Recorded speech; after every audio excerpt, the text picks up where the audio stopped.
El título de la enseñanza de esta mañana es El oportunista y la agradecida. Bueno, yo quiero comenzar esta mañana haciéndote una pregunta. ¿Qué tipo de desperdicios te producen gran frustración? Especialistas dicen que estamos en la era del desperdicio, ¿no? Ahora estamos como que realmente poco a poco entrando en conciencia pues de todo lo que ha generado una sociedad consumista. Así que yo te hago esta mañana esa pregunta: ¿qué tipo de desperdicios a ti te producen una gran frustración? Una de las cosas más frustrantes, creo que sentimos ahora todos, es que perdemos el tiempo, ¿no? Sobre todo, yo creo que hay lugares donde sí que sentimos que perdemos el tiempo. Cuando estamos en el Transmilenio, ¿cuántos sienten que definitivamente ahí sí que se pierde el tiempo? ¿Verdad que sí? Una de las cosas más frustrantes es sentir que hemos perdido el tiempo. Para otros es frustrante sentir que desperdiciaron el dinero, ¿no? Por ejemplo, en el de, no sé si ustedes se acuerdan, eso fue hace como que 7 años, que vino como una gran crisis económica en el país, todo porque hubo una mala inversión de muchas familias en una empresa que se llamaba ¿de qué? ¿Cómo se acuerdan? ¿De qué? Bueno, y muchos, sorpresivamente aquí en la iglesia también sentimos el golpe, ¿no? Nosotros pensamos que eran personas lejanas, cuando poco a poco empezaron a llegar a las personas a contarle a los pastores: pastor, perdí todos mis ahorros. Eso fue un desperdicio de dinero, ¿sí? Y por ejemplo, para los que aman cocinar, aquí, ¿cuántos aman cocinar? Sí, yo he aprendido a cogerle amor a la cocina. No me gustaba mucho cocinar. Entonces, para quienes aman cocinar, ellos detestan comprar ingredientes sofisticados para una comida especial que luego se arruina y termina directamente en la basura. Sin embargo, a pesar de lo frustrante que pueda llegar a ser perder el tiempo o perder todos nuestros esfuerzos, hay una tragedia mayor, y es desperdiciar la vida. Dile al que está a tu lado: no desperdicies tu vida. Dile al que está a tu lado: no desperdicies tu vida. Una de las maneras en que nosotros cuidamos de no desperdiciar nuestra vida es prestar mucha atención a lo que el Señor nos habla cada domingo, ¿sí? Para mí, en lo personal, y yo siempre insisto, qué importante es tomar nota, porque realmente prestar atención no es simplemente oír, sino buscar la forma de realmente saber cuál es el mensaje que el Señor tiene para nosotros. Así que yo te animo a que no desperdicies cada domingo al estar acá y simplemente te conformes con haber llegado. Es importante prestarle atención a lo que el Señor nos quiere decir.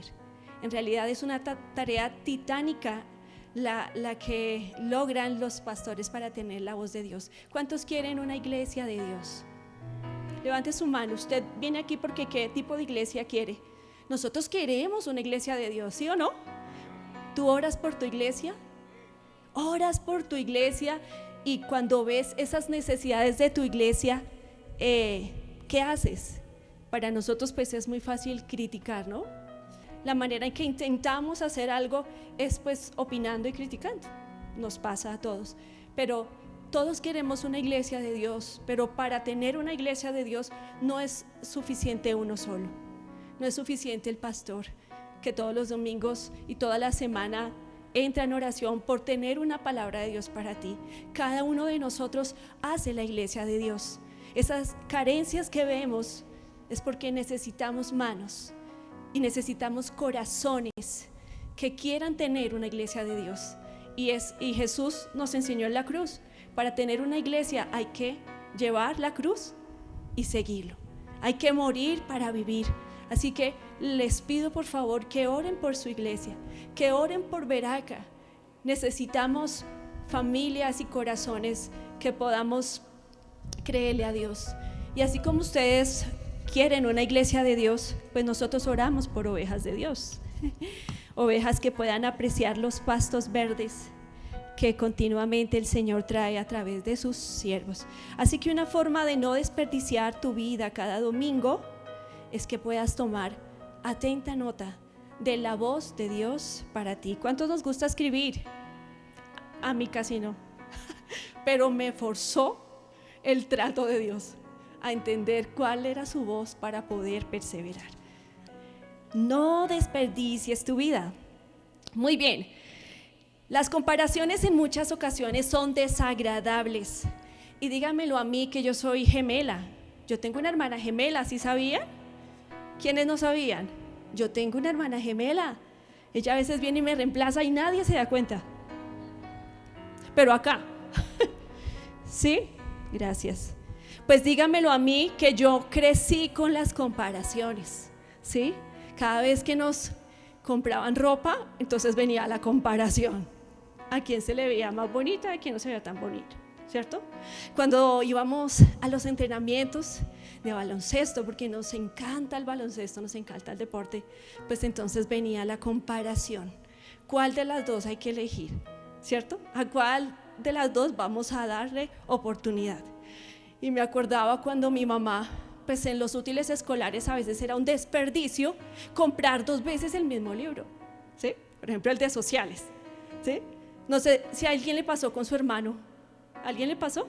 Que los papás tomaban la vía más práctica. Entonces compraban un libro y miren ustedes a ver cómo hacen.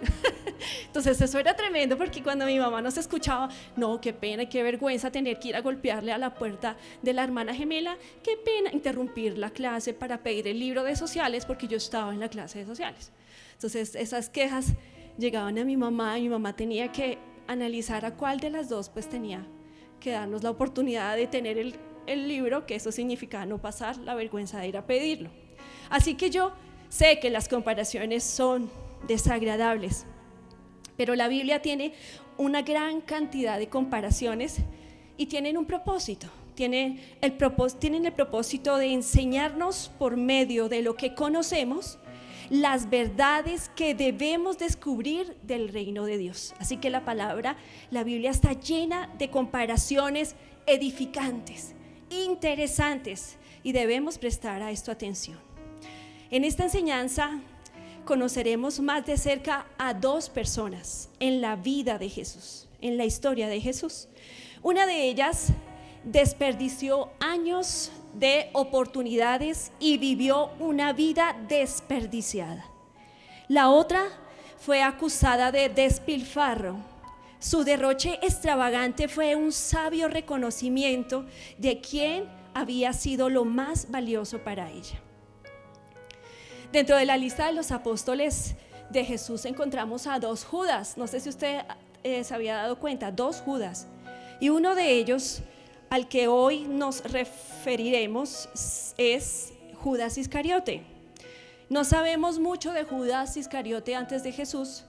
Lo que sabemos es que el Iscariote, como sería su apellido, tenía que ver más con el lugar de donde él venía.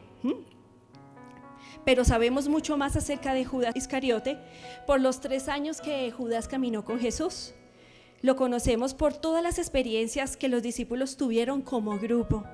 Sabemos que Judas estuvo en la barca cuando Jesús caminó en la tormenta. Sabemos que Judas ayudó a servir cuando Jesús alimentó a miles de personas con solo algunos panes y algunos peces. Judas también recibió la autoridad y poder de Dios para expulsar demonios y llevar a las personas al arrepentimiento. También cuando Jesús envió a los discípulos en parejas a varias ciudades, ahí estuvo Judas. Fueron 3 años muy provechosos. Y es interesante que nosotros nos pongamos a pensar en esto para esta historia, debido a que yo creo que todos aquí sabemos hacia dónde se dirige la historia de Judas.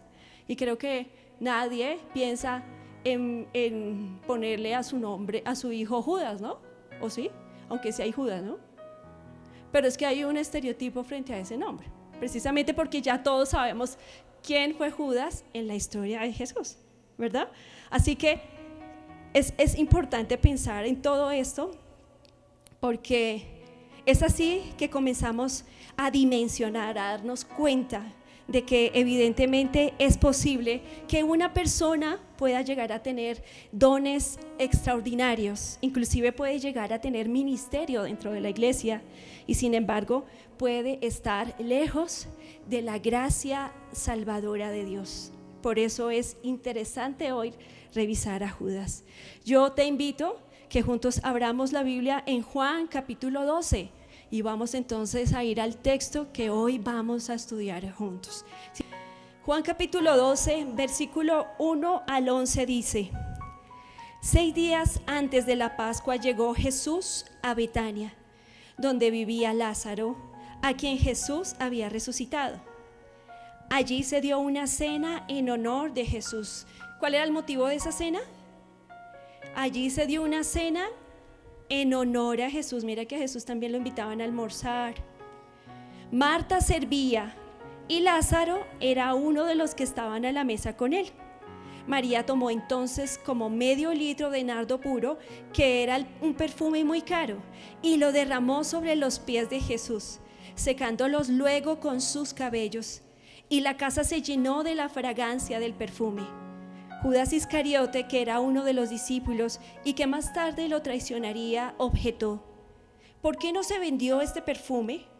Pudo haberse vendido por el salario de más de un año de trabajo y dárselo pues a los pobres. Dijo esto no porque se interesara por los pobres, sino porque era un ladrón, y como tenía a su cargo la bolsa de dinero, acostumbraba a robarse lo que echaban en ella. Déjala en paz, respondió Jesús. Ella ha estado guardando este perfume para el día de mi sepultura. A los pobres siempre los tendrán con ustedes, pero a mí no siempre me tendrán. Mientras tanto, muchos de los judíos se enteraron de que Jesús estaba allí y fueron a ver no solo a Jesús, sino también a Lázaro, a quien Jesús había resucitado. Entonces, los jefes de los sacerdotes decidieron matar también a Lázaro, pues por su causa muchos se apartaban de los judíos y creían en Jesús. Amén.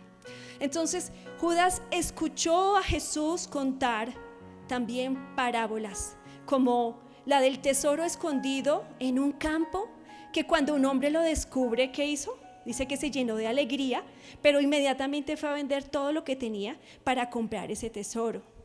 Judas también escuchó las parábolas como la del mercader en busca de las perlas más finas, y cuando encontró la mejor perla, la perla de gran valor, ¿él qué hizo? Fue y vendió todo lo que tenía pues para comprarla. Ahora nos preguntamos, ¿realmente Judas comprendió lo que escuchó? ¿Comprendió que Jesús mismo era el tesoro, era la perla por la que vale la pena despojarse de todo lo que tiene valor terrenal para poderla tener? Judas en esta ocasión sí objetó. Él se opuso a esa idea. Él se opuso a la idea de que ese perfume fuera derramado en Jesús. ¿Acaso era eso una demostración de que algo estaba pasando ya en Judas? Sí, en realidad Judas estaba cambiando y sus intereses estaban cambiando, ya que para él Jesús ya no lo merecía todo. Ya había sido más que suficiente lo que Judas le había dado a Jesús. Y el primer punto de esta enseñanza yo lo he titulado Oportunidades desperdiciadas, para los que están escribiendo. Y quiero que conozcamos más del corazón de Judas. Y en esta oportunidad, descrito por Nancy Gutiérrez. Ella es una maestra bíblica y conferencista. Es una escritora que estoy descubriendo hace como añito y algo, y en realidad me tiene muy admirada la forma en que esta mujer puede llevarnos a conocer más de la historia de Jesús. Y quiero compartirles esta lectura y vamos a conocer un poco más del corazón de Judas. Dice así Nancy: cuando María comenzó a derramar un poco del ungüento sobre la cabeza de Jesús, a Judas probablemente no le importaba. Sin embargo, luego ella siguió vertiendo y vertiendo. Empezó a fluir por la cabeza de Jesús, su barba, todo su cuerpo, hasta que empapó sus pies. Cuando se vertió la última gota, ella comenzó a secarle los pies con su cabello. Eso fue demasiado para Judas, y dijo uno de sus discípulos, Judas Iscariote, hijo de Simón, ¿por qué este perfume no fue vendido por 300 denarios y dado a los pobres? Cuando Judas dijo que debería haberse vendido y el dinero dado a los pobres, parecía una respuesta moral, pero en realidad era la codicia personal de Judas disfrazada de altruismo. Se hizo pasar por un amigo de los pobres cuando en realidad se preocupaba poco por nadie más que por sí mismo. No había llegado a comprender quién era Jesús y no tenía gratitud por lo que Jesús había hecho o anunciado que estaba a punto de hacer. De modo que para Judas esa fusión de amor no tenía sentido. Su corazón estaba frío como la piedra hacia Jesús. Había oído hablar del plan de los sacerdotes para matar a Jesús y había comenzado a preguntarse si tal vez todo eso terminaría muy mal y si los últimos 3 años de su vida habían sido una gran pérdida de tiempo. Jesús iba a morir y terminaría siendo un imbécil sin nada en su cuenta bancaria que mostrar por esa inversión de esos 3 años. Si pensamos por un minuto que Judas se preocupaba por los pobres, nuestro narrador Juan revela la verdadera fuente de la frustración de Judas ante la acción extravagante de María. Pero dijo esto no porque se cuidara de los pobres, sino porque era un ladrón y teniendo la bolsa sustraía lo que echaba en ella. Qué interesante, ¿no? Entonces podemos ver cómo el corazón de Judas se empezó a endurecer y se endureció tanto porque ahí mismo lo dice, si tú vuelves a Juan capítulo 12 versículo 6, dice que Judas tenía un pecado que no confesó. ¿Y qué dice ahí Juan capítulo 12, 6? Que Judas, en vez de confesar, en vez de ser sincero con Jesús acerca de su debilidad, él se acostumbró a su pecado. Él se acostumbró a pecar. Mira cómo empezó a cambiar el corazón de Judas por causa del pecado. El pecado no es un juego. Puede traerte placer, puede traernos placer, pero el pecado no es un juego. Quiero que vayamos a Salmo 32, desde el versículo 3 hasta el versículo 5. Y mira lo que escribió David muchos años después de su peor momento en su caminar con el Señor. David escribió así: mientras guardé silencio, mis huesos se fueron consumiendo por mi gemir de todo el día. Mi fuerza se fue debilitando como el calor del verano, porque día y noche tu mano pesaba sobre mí. David escribió este salmo y recordaba los días de miseria que pasó en el aislamiento por causa de ¿qué? De su pecado, que finalmente terminó ¿cómo? Terminó en asesinato. Creo que David es un tremendo ejemplo de cómo también estaba operando el pecado en la vida de Judas. El pecado hizo su efecto endurecedor en el corazón de Judas. La realidad era que ya Judas no quería estar cerca de Jesús. Él ya no deseaba la luz de la presencia de Dios, esa luz que brilla y que puede rescatarnos de ese pecado secreto. Algo realmente serio estaba pasando con este discípulo. La actitud de acostumbrarnos a pecar abre las puertas en nuestra vida interior al mal, a Satanás, ¿cierto? El acostumbrarnos a pecar, porque en realidad todos estamos expuestos a fallar, ¿verdad que sí? Mientras estemos en esta tierra, todos vamos a estar expuestos a fallar, a pecar. Aún dice la Biblia en un versículo, no me acuerdo ahorita explícitamente, pero aún el salmista oraba para que Dios examinara y Dios revisara su corazón, y si hallaba pecado, pues rogaba al Señor que lo ayudara, porque estamos expuestos en esta tierra, seguimos expuestos, ¿cierto? Pero es algo muy distinto, es acostumbrarnos a pecar, es tomar como juego el pecado, es tratar de poder lidiar con esa falta, con ese error, y no ir a la presencia del Señor. Así que esta actitud tuvo un efecto muy devastador en la vida de Judas.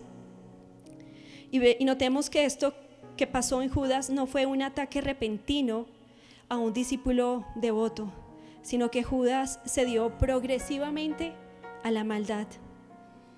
Y llegó un punto en que Judas alimentó más su amor pecaminoso a través del robo, y de esta forma apagó todo amor que hubiera tenido por Jesús. Tremendo. Mira lo que dice Juan 13:1, todo lo que empezó a suceder en el corazón de Judas. Juan 13, capítulo 1 dice: antes de la fiesta de la Pascua, sabiendo que a Jesús le había llegado su hora para pasar de este mundo al Padre, como había amado a los suyos que estaban en el mundo, los amó hasta el fin. Y durante la cena, como el diablo ya había puesto en el corazón de Judas, hijo de Simón Iscariote, que lo entregara, y sabiendo Jesús que el Padre había puesto todas las cosas en sus manos, y que él había salido de Dios y a Dios iba, se levantó de la cena, se quitó el manto y tomando una toalla se ciñó de ella. Mira lo que dice el versículo 2, como el diablo ya había puesto en el corazón de Judas Iscariote que lo entregara. Entonces este pecado ya no era un pecado que no había confesado, sino que había sido la puerta para que Satanás empezara a obrar de una manera destructiva en el propósito que Dios tenía con Judas. ¿Y qué momento en la vida de Judas para poder identificar cómo es que obra Satanás? ¿Sí? Segunda de Corintios 11:14 dice que Satanás se disfraza como ángel de luz. Y yo creo que las personas no son atraídas a Satanás porque quieran conocer el infierno, este lugar de tormento, o porque quieran ser seguidores del diablo, porque realmente él es un ser repulsivo. Creo que la gente en ningún momento quiere seguir a Satanás, quiere seguir sus mentiras porque él ofrezca algo malo. La tendencia del ser humano es buscar lo mejor, ¿cierto? La tendencia del ser humano, ¿cuál es? Es hacer el bien. Todos queremos hacer el bien, todos queremos ser atraídos hacia la luz, todos queremos bienestar, todos queremos libertad, todos queremos paz, todos queremos amor. Todos queremos las cosas buenas. Por lo tanto, dice la Biblia que esa es la forma en que Satanás seduce. Él se disfraza como ¿qué? Como un ángel de luz, como un portador de bien. ¿Y para qué? Para matar, para robar y para destruir, dice la Biblia. Y mira, segunda de Corintios 2:11, mira lo que dice: para que Satanás no se aproveche de nosotros, pues no ignoramos sus artimañas. Mira estas palabras: no se aproveche, pues no ignoramos. Entonces, ¿esto qué quiere decir? Que para poder obedecer y para poder seguir al Señor, no podemos depender de nuestro sexto sentido, lo que comúnmente se conoce por una intuición, ¿no? Es que yo intuyo. Para escuchar realmente su voz, no se trata de seguir confiando en nuestro sexto sentido, ¿no? En la intuición, porque a veces pensamos, es que realmente yo siempre percibo lo que va a pasar, y no.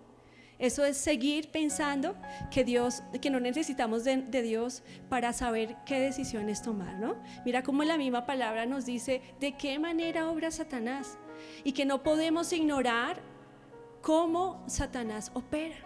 Y cuando ignoramos, cuando nosotros queremos seguir haciendo las cosas a nuestra manera, confiando en nuestra intuición. Muchos le dicen confiando en la malicia indígena, ¿verdad?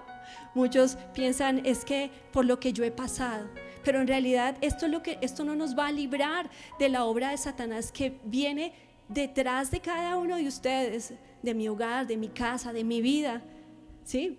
Sino que dice la palabra que la única forma es no ignorar cómo opera Satanás. Así que hay un peligro tremendo cuando nosotros ignoramos la palabra de Dios. Cuando tú ignoras lo que dice Dios, estás vulnerable en tu camino con el Señor. Estamos vulnerables, no importa dónde estemos. Tú puedes estar al lado del pastor, tú puedes ser la esposa del pastor, tú puedes ser el líder admirado, Pero donde tú no tienes como tu roca la palabra del Señor, estás vulnerable a las obras de Satanás que vienen a destruir tu vida, que vienen a destruir tu familia. Así que dile al que está a tu lado, no desperdicies tu vida. No desperdicies tu vida. Señor, ayúdanos a no desperdiciar nuestra vida. Algo importante que debemos aprender también del corazón de Judas es que las áreas que no se rinden al Señor llegan a ser terreno para la obra de Satanás. Todas las áreas de nuestra vida son importantes para el Señor. ¿Ustedes qué creen? Todas las áreas son importantes. Mira que Jesús, cuando se dio en la cruz, Él no se dio con reservas, ¿no? Dice que Él se entregó todo por completo. Y tenía que ser así, porque así como fue la entrega de Jesús, así hemos sido llamados a seguirle. Las áreas que no le rindamos al Señor serán áreas que le rindamos al enemigo. La economía, tu área sexual, tu área familiar, tus amistades, en tu trabajo. Qué importante lo que aprendemos a través de Judas. Mira lo que dice la Biblia en 1 Corintios capítulo 13 versículo 5. Mira el consejo tan hermoso. Examínense para ver si están en la fe y pruébense a sí mismos. ¿No se dan cuenta de que Cristo Jesús está en ustedes? Mira qué interesante. Primero, la importancia de examinarnos continuamente si realmente Jesús está caminando con nosotros. Nosotros no podemos dar por sentado que realmente estamos practicando el consejo de Dios si en realidad no lo estamos entendiendo. Por eso dice la Biblia que no debemos ser oidores, sino que hacedores, porque finalmente, ¿qué es lo que llega a trascender? ¿Lo que oímos o lo que hacemos? ¿Qué creen ustedes? Lo que hacemos. Lo que hacemos es lo que trasciende. Y realmente lo que llegamos a hacer es lo que realmente llegamos a escuchar o lo que dejamos de escuchar. Mira qué bonito lo que dice la palabra. Nosotros tenemos un deber de no ignorar las artimañas del enemigo. Y no podemos ignorar ni podemos confiarnos en nuestra propia prudencia. Dice la palabra, examina si Jesús camina contigo. Y yo quiero sembrarte esto en tu corazón. Este versículo me pareció demasiado bonito cuando dice, ¿no se dan cuenta de que Cristo Jesús está en ustedes? Cuando yo me examino, realmente, ¿qué quiero ver? ¿Qué quiero ver con lo que voy a hacer? ¿Quiero ver a Jesús? ¿Realmente quiero estar donde Jesús estaba? ¿Quiero hablar de lo que Jesús hablaba? Y no precisamente era porque estuviera todo el tiempo con santos, porque Él se sentó con pecadores, sino porque el corazón de Jesús era llevar a Dios a los perdidos. El corazón de Jesús fue hablarle a la prostituta, vete y no peques más, a la adúltera. A Zaqueo que robaba, ¿qué le dijo? Ve y aplica el principio de ¿qué? Restitución, ¿verdad? Y Zaqueo atendió y cambió, su vida fue transformada. Así que yo te siembro, joven, a ti, hombre, mujer, este hermoso versículo a tu corazón. ¿Acaso no te das cuenta de que Jesús está en ustedes? Yo no sé si recuerdas cuál fue el argumento que mencionó Judas, por el que Jesús no merecía ese perfume. ¿Cuál fue el argumento? ¿Sí? Ese perfume en realidad hubiese sido más valioso haberlo vendido y haberlo entregado a los pobres. Yo te pregunto, ¿ese argumento en sí era malo?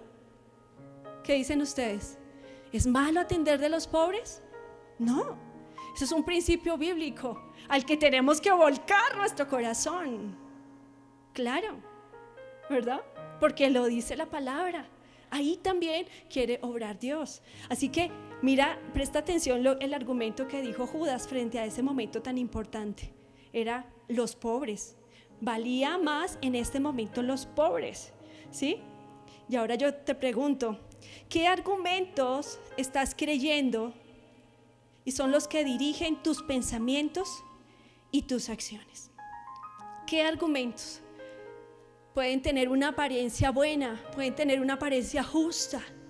Es que yo estoy haciendo lo bueno. Es que yo quiero colaborarle a esta mujer que su esposo no la ama. Es que yo quiero salvar a mi amigo. Es que yo quiero convertir, ¿cierto? Es que este dinero le hace bien a alguien que tiene hambre. Hay argumentos, como dice la palabra, que parecen buenos. Hay caminos que parecen buenos, pero dice la Biblia que su fin es fin de muerte. Te hago otra pregunta. ¿Nos tomamos el tiempo de examinar todos los razonamientos de esta sociedad para saber como hijos de Dios si tenemos que seguirlos? ¿Nos tomamos el tiempo? Dice la palabra que el necio pasa y recibe la afrenta, porque sencillamente hace lo que todo el mundo hace. No pases por ahí. Pero dice la palabra que el corazón necio sencillamente pasa y recibe la afrenta, más el sabio dice que escucha el consejo, entiende el valor de ese consejo. Dice aquí, muy bien, estamos en una sociedad donde hay mucha oscuridad disfrazada de luz. Donde quiera que tú vayas, oscuridad disfrazada de luz. Y esta es una modalidad pues no actual. Es la forma en que siempre Satanás ha buscado venir a dañar, a destruir. Así que debemos estar muy cuidadosos. Hace unas semanas atrás en mi devocional, yo noté algo que realmente, no sé si ya lo había leído, pero tocó mi corazón. Tocó realmente mi corazón. Porque yo leí acerca de en Lucas 4, 9 al 13. ¿Ustedes se acuerdan cuando Jesús estaba en el desierto? ¿Cierto? ¿Sí se acuerdan? Cuando Jesús fue tentado en el desierto, pues Jesús estaba preparando ya para descubrir totalmente su ministerio como hijo de Dios para todos nosotros, para traer salvación. Dice la palabra que en ese momento, ¿quién vino a tentarlo? El diablo. Ok, si Jesús habló del diablo, es porque el diablo existe. La sociedad a veces dice, eres un exagerado, es que te inventas cosas, o sea, ¿cuál diablo? Aquí los más malos somos nosotros. Pero yo voy a la Biblia y yo digo, Dios, ¿será que somos muy exagerados al pensar que hay un enemigo? Pero cuando yo encuentro en la vida de Jesús que Satanás vino a tentarlo, es porque Satanás existe. Y Jesús nos habló de los peligros que nosotros llegaríamos a tener si desconocemos las artimañas del enemigo. Pero lo que me tocó a mí en gran manera es que cuando Jesús estaba siendo tentado ahí en el desierto, la forma en que Satanás estaba tentando a Jesús fue mencionándole la palabra. Ay, pastora, tú eres una exagerada. No, ven y lo lees conmigo. Abre tu Biblia en Lucas 4, del 9 al 13. Dice, luego el diablo lo llevó a Jerusalén e hizo que se pusiera de pie sobre la parte más alta del templo y le dijo, si eres el Hijo de Dios, tírate abajo desde aquí, pues escrito está. ¿Quién le mencionó la Biblia? Satanás le mencionó la Biblia, por Dios. Yo dije, ¿cómo así? Él la usa a veces más que los cristianos. Él por lo menos dijo, escrito está. Muchas veces nosotros respondemos a lo que viene en el corazón, ¿no? A lo que sentimos. Y mira, yo digo, wow, Dios mío, qué cuidado debemos tener. Entonces Satanás le dijo a Jesús, escrito está, ordenará que sus ángeles te protejan con sumo cuidado, y en sus manos te sostendrá para que no tropieces con piedra alguna. Satanás le mencionó Salmo 91. Para los que están anotando, Salmo 91 se lo mencionó, se lo sabía. Se sabía ese versículo. ¿Cuántos versículos no sabemos?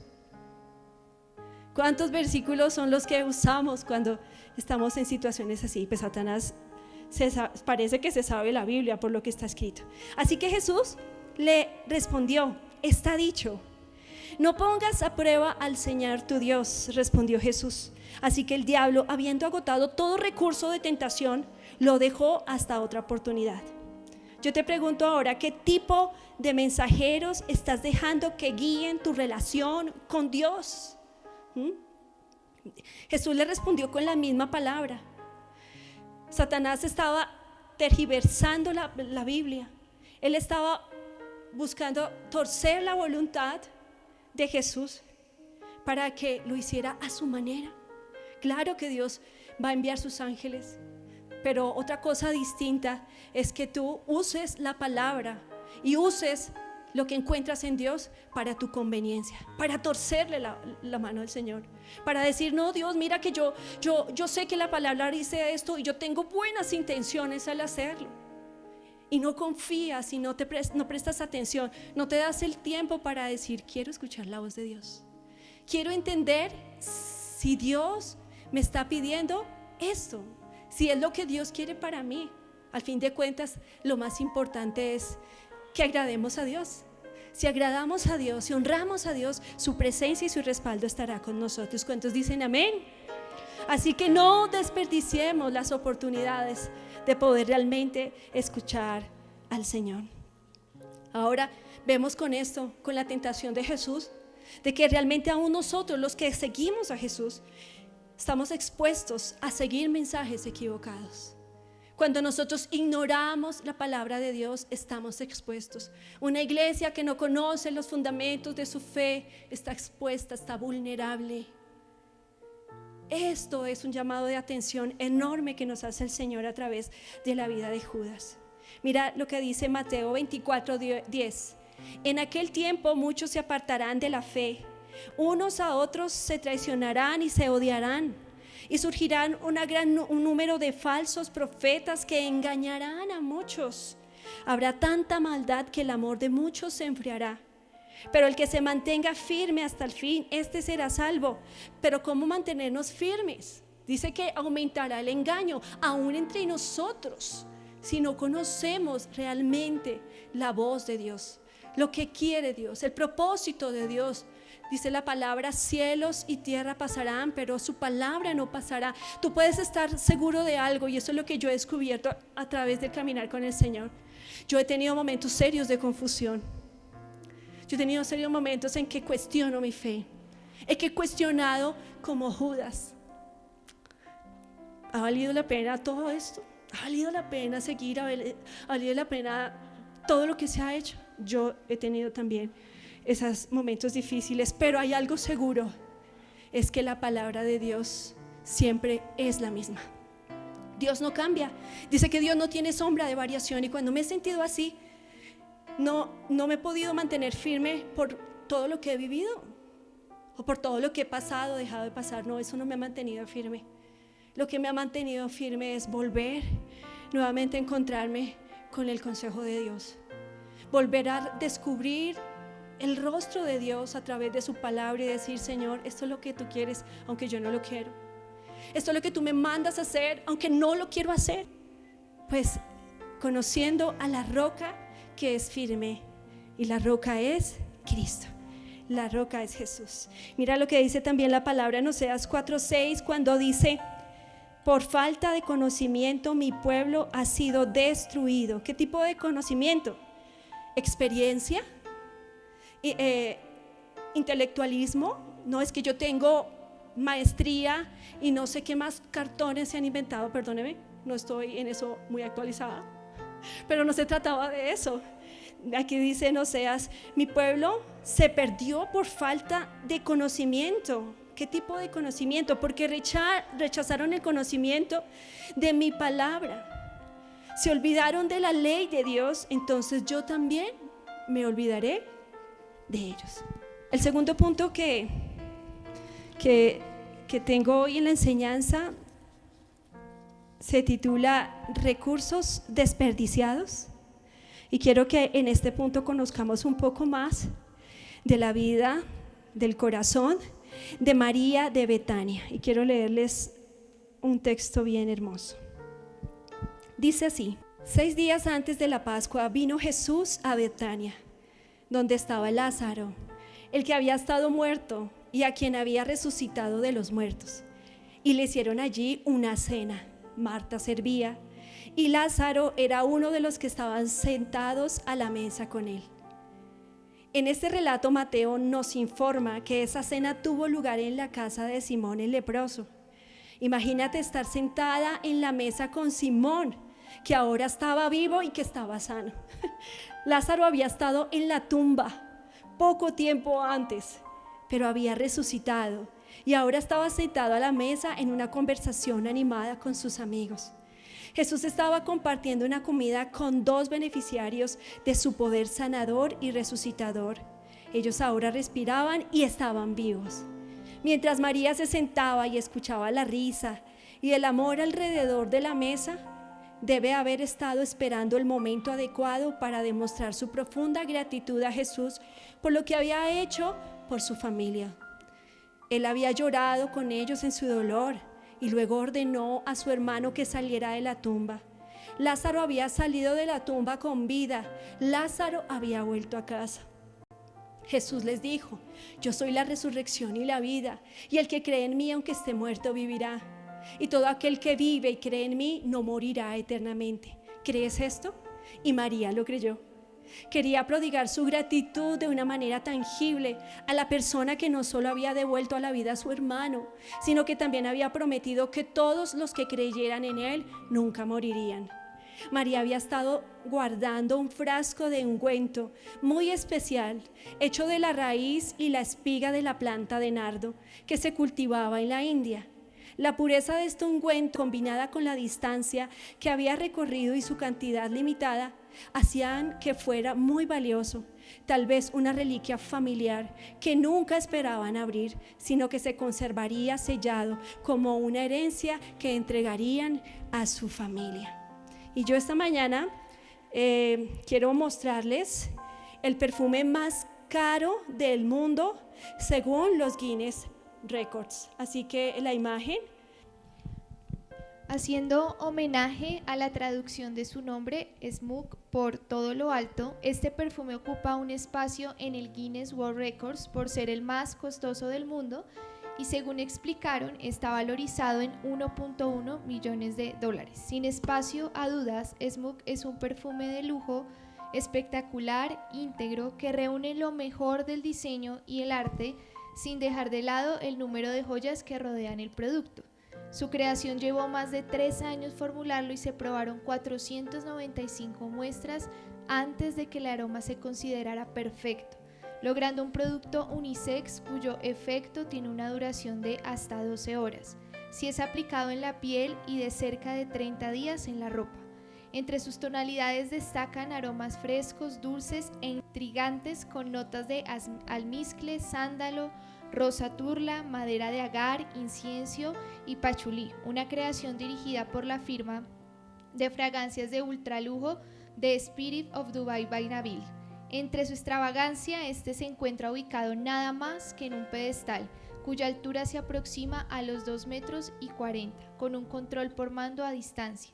En la decoración extravagante que decora el envase de 3 litros, también destacan el frasco de cristal de Murano, que refleja diversas figuras decorativas como caballos y un globo terráqueo. Perlas topacio, 2.479 gramos de oro de 18 quilates y 5.892 gramos de plata pura. Su excentricidad lo ha llevado a conseguir 2 Guinness World Records.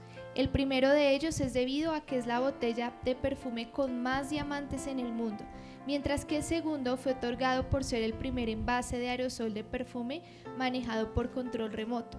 Desde la marca creadora de Spirit of Dubai afirman que todos los elementos del perfume, desde la botella hasta los ingredientes del aroma extraídos de diferentes rincones del mundo, y todos los elementos decorativos que hacen parte de esta excentricidad, cuentan la historia de Dubái de la manera más detallada que el lujo pueda permitir. Aunque es una fragancia que despierta bastante curiosidad por su aroma, es considerada más un elemento de exhibición que de uso, por eso se encuentra custodiada en Dubái. Tremendo, ¿no? ¿Qué tal ese lujo? Yo lo quiero. Esposo, yo lo quiero. Tremendo.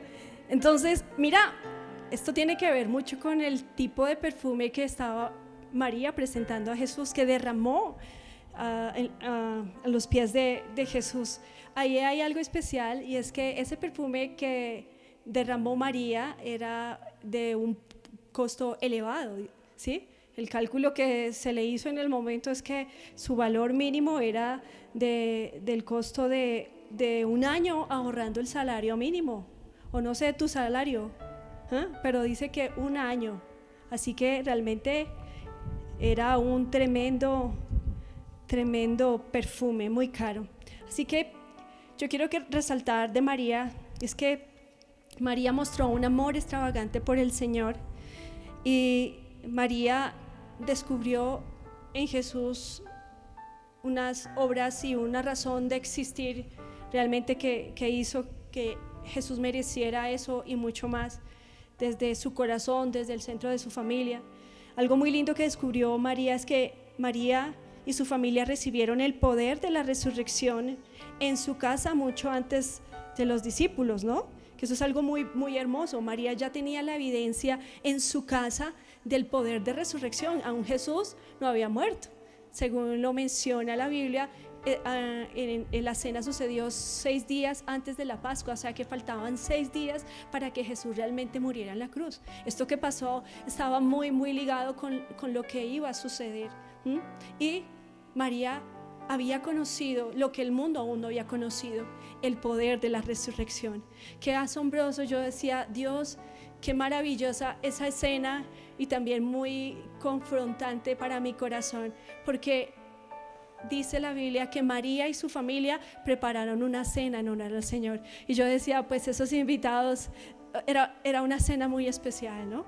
Porque el solo hecho de tener que comer con alguien que había estado en la tumba, pues yo digo, esto es, o sea, esto no es cualquier evento. Algo especial estaba ahí, evidencias de un Dios que los había ayudado en su necesidad, un Jesús que los había escuchado en su momento de dolor, ¿sí? Recordemos que la escena cuando Lázaro murió, Marta y María estaban desconsoladas. Recordemos que cuando Jesús antes de que muriera Lázaro y fue a la casa de ellos, pues en realidad ellas eran unas personas comunes y corrientes, pero esa muerte de Lázaro y esa resurrección, ese milagro que hizo Jesús, en realidad estaba cambiando las vidas de ellos, pero de una manera sincera, ¿sí? El cuadro de Lázaro me gustó mucho porque muchas veces nos sentimos identificados en los lugares, en las oportunidades donde todo parece bueno. Es que si algo malo pasa, creo que Dios no está aquí. Si hay algún tipo de incomodidad, como que no es por este camino. Confiamos nuevamente en nuestra intuición. Pero a mí me gusta mucho porque es que Lázaro estaba ahí y dice que Lázaro era un muerto viviente. O sea, era un milagro tremendo de que Jesús había hecho algo especial. Era el recordatorio de que esos momentos difíciles Jesús había mostrado su poder. Jesús estaba ahí, Jesús había llorado con ellos, pero también les había dado una palabra de esperanza y de salvación. Así que esa cena era una cena especial, era una cena maravillosa. De pronto ellos no tenían lujos, más que el perfume que derramaron a los pies de Jesús, ¿no? Pero estaba tan lleno de una presencia del Señor, estaba tan lleno de corazones agradecidos, felices, y María recordó, esto no hubiese sido posible sin Él. Hoy puedo ver a mi hermano, hoy podemos disfrutar una cena, hoy podemos tener esto y recordar, todo ha sido por Él. ¿Acaso Él no merece la mejor honra? ¿Acaso Él no merece lo mejor que tenga esta familia? Pues todos en un mismo corazón estaban dispuestos ese momento tan especial para Jesús, para decirle, te honramos, agradecemos lo que hiciste por nosotros. Era un momento de gratitud para ellos. Para Jesús era un momento quizás de dolor, porque se estaba preparando para morir. Eso realmente enterneció mucho mi corazón, poder conocer más el corazón de María y de su familia. Algo lindo que dice Primera de Pedro. Pedro escribió, y anótalo, Primera de Pedro 1:3. Pedro, después de que Jesús resucitó y cuando Pedro empezó a cumplir su llamado de apostolado, él escribió, ¿sí?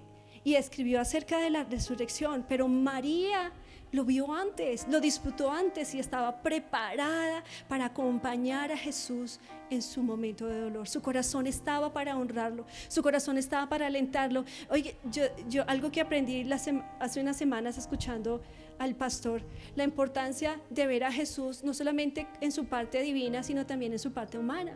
A nosotros se nos olvida que Jesús tuvo también su condición humana. Y yo decía, en ese momento, cuando Jesús recibió el aceite de María, yo siento que Él estaba, Dios siendo hombre, rindiéndose a la voluntad de Dios, a morir, y no era fácil. Y haber recibido de María ese cariño, ese cuidado, ese amor, yo creo que fortaleció el corazón de Jesús. Y creo que eso le hizo entender, seguir confirmando que valía la pena morir por corazones como los de María, por corazones como los de esa casa. Eso para mí fue muy confrontante. Y Pedro escribió, mira, cuando Pedro ya después vio lo que María había visto antes, escribió: damos gracias al Señor porque Él nos ha hecho nacer de nuevo mediante la resurrección de Jesús, para que tengamos una esperanza viva y recibamos una herencia que no se puede destruir, ni contaminar, ni marchitar. Ya María lo sabía. Tal herencia está reservada en el cielo para ustedes. Lo siguiente que vio María vio una muerte que no sería desperdiciada. Y con esto ya quiero terminar. María, que era conocida por sentarse a los pies de Jesús, parecía haber captado algo que otros discípulos no habían podido comprender hasta ahora. Inmediatamente antes del relato de Mateo sobre esta cena, él registra: cuando hubo acabado Jesús todas estas palabras, dijo a sus discípulos: sabéis que dentro de 2 días se celebra la Pascua. El Hijo del Hombre será entregado para ser crucificado. Jesús había dejado claro que estaba a punto de morir. Incluso había sido lo suficientemente específico como para revelar que iba a ser crucificado en la Pascua. Y esta era la semana de la Pascua. Evidentemente, la mayoría de los discípulos se negaban a aceptarlo, pero María no. Ella había estado escuchando. Quizá había atado cabos sueltos sobre lo que Jesús dijo acerca de Él, que Él era la resurrección y la vida, junto a sus reiterados anuncios de que Él mismo iba a morir. María rompió el frasco de valor significativo y lo vertió sobre el cuerpo que estaba a punto de romperse. El cuerpo de uno de valor inestimable. Su cuerpo roto sería sepultado. Quizá la fragancia de este nardo persistiría entre la sangre y el sudor de Jesús. Quizá la fragancia de la devoción de María permanecería en esa tumba cerrada. El aroma tangible de su esperanza segura en la resurrección prometida de Jesús. María había comprendido la urgencia del momento y había aprovechado la oportunidad de prodigar su amor a Jesús mientras Él estaba con ellos. Muy bien. Así que yo quiero ver algo aquí. Dice, cuando Judas dio su argumento, pues nunca se trató de que a Jesús no le importara a los pobres. Él vino a los pobres de espíritu. Judas estaba equivocado en su apreciación. Estaba claro que Jesús a partir de esa noche comenzaría su preparación para morir. Era el momento de asegurar con su muerte el rescate de nuestras vidas deshechas, incluyendo la vida del mismo Judas. Primera de Pedro 1:19 dice: Jesús pagó el precio de nuestro rescate por una vida vacía. Él vino a rescatar lo perdido de este mundo. En Judas y en María se cumple lo que Jesús había enseñado en la parábola del banquete de bodas. Porque muchos serán llamados, pero pocos serán escogidos. Judas vio solo oportunidades, María vio y amó a su Salvador. Judas desperdició la invitación y María disfrutó de una mesa eterna. Mateo 26:3 dice: les aseguro que en cualquier parte del mundo donde se predique este evangelio se contará también en memoria de esta mujer lo que ella hizo con Jesús. Judas, sin duda y sin ninguna señal de dolor, salió a negociar las ganancias que obtendría por entregar a Jesús a la muerte.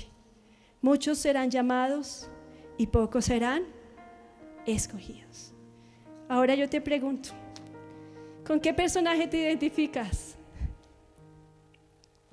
Yo les quiero recomendar esta autora, no me va a extender por tiempo, pero ella tiene un testimonio muy hermoso con respecto a la muerte. Ella tuvo 2 experiencias de muerte de sus hijos.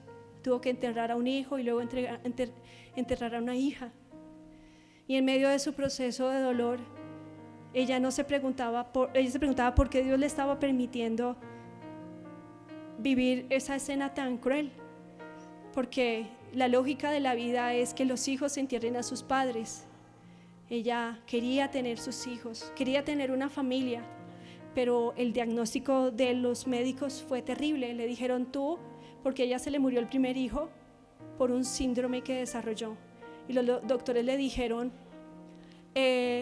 ustedes no pueden tener hijos. Ustedes tienen un problema genético y todos los hijos, pues lamentablemente, van a salir perjudicados. Es mejor que tomen una decisión radical y no pueden tener más hijos, adopten. Así que el esposo y ella, cristianos, oraron al Señor y efectivamente se hicieron su procedimiento médico para no volver a quedar embarazados. Hicieron caso a la recomendación del doctor, pero al año siguiente ella empezó a sentirse mal, enferma, y cuando fue al médico, pues nuevamente el médico dijo, señora, usted está embarazada. ¿Sí? Y ella empezó a tener una confusión y vinieron muchos argumentos de Satanás, vinieron muchas ideas de este mundo que se han vuelto normales, comunes. Pero ella dijo, Señor, yo te obedecí, nosotros te obedecimos, entendimos, morimos a este sueño, renunciamos a que fuera de nuestra manera, y ahora ¿por qué permites eso? Tenemos una fe, tenemos un Dios y sabemos que tú tienes todas las cosas bajo control. Y Señor, ya pasamos por este momento tan duro, tener que ver a nuestro hijo partir.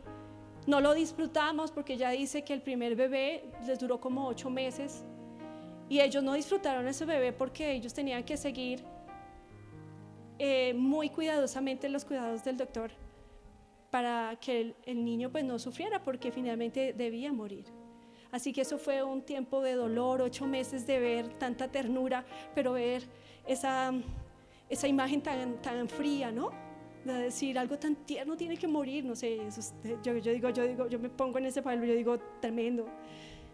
Y ella decía, Señor, lo permitiste. Si fuimos obedientes y otra vez yo no lo quería, fuimos juiciosos, otra vez embarazada. Dios, tú tienes todo bajo control. Y ellos aceptaron de parte del Señor esta situación y dijeron, pues Dios dio, Dios quitó. Alabado sea el nombre del Señor. Ellos no buscaron la decisión práctica, no, ellos buscaron el camino angosto que lleva a la vida, que lleva a descubrir a un Dios verdadero, a un Dios que puede, que sufrimos, sí, que nos duele, sí, pero al fin y al cabo conocimos a Jesús. Conocimos a Jesús, como Lázaro, conocimos a Jesús, ¿verdad? Y ellos este segundo embarazo y segundo bebé, pues lo vivieron con una dimensión, con un entendimiento más claro de la voz de Dios. Lo cuidaban, pero lo veían, lo admiraban, decían al Señor, gracias. Gracias porque tus obras son maravillosas. Cuando ella cuenta que cuando estaba en el embarazo y todos sabían que ella ya habían acabado de enterrar a un bebé y todo el mundo feliz con ella, oye, otra vez embarazada. Y ella no sabía en qué momento contarles que su hijo iba a morir. Haber tenido que pasar ese embarazo, sabiendo que ahora lo que hoy se movía, más adelante tenía que fallecer, eso es otro nivel, es otro nivel. Pero vieron a Jesús en esta segunda oportunidad. Ellos no desperdiciaron esta oportunidad para encontrarse con la realidad que las palabras de Dios trascienden más que las circunstancias y que lo vale todo conocer a Jesús, a pesar de que duela. Ella cuenta, el peor momento de mi vida fue cuando yo tuve que llevar a mi segundo bebé, abrir la fosa donde estaba el primero y enterrarlos a los dos. Ha sido el día más oscuro de mi existencia, pero a pesar de eso, nosotros creímos, Dios tiene todo bajo control. Y ahí nació un ministerio para ella. Ella empezó a escribirle cartas a muchas mujeres que empezaron a sentirse identificadas con ella. ¿Cómo? Ayúdame. Yo creo que no voy a soportar este dolor. Creo que no voy a aguantar. Y ella empezó a escribirles. Y esto empezó a surgir en ella una capacidad de poder enseñar la palabra de Dios y llevarnos a conocer a un Dios que es bueno, a un Dios que nos ama, a un Dios que siempre, solo Él siempre tendrá la verdad. ¿Con qué personaje de esta parábola te identificas? Tú puedes estar hoy pensando, yo creo que estoy en el lugar de una vida desperdiciada. Hoy siento que he desperdiciado tantas oportunidades. Yo te quiero animar, yo me he sentido como Judas. Cuando yo leí este capítulo yo dije, wow, Señor, ¿en qué momento me volví Judas? ¿En qué momento pensé que había algo mejor?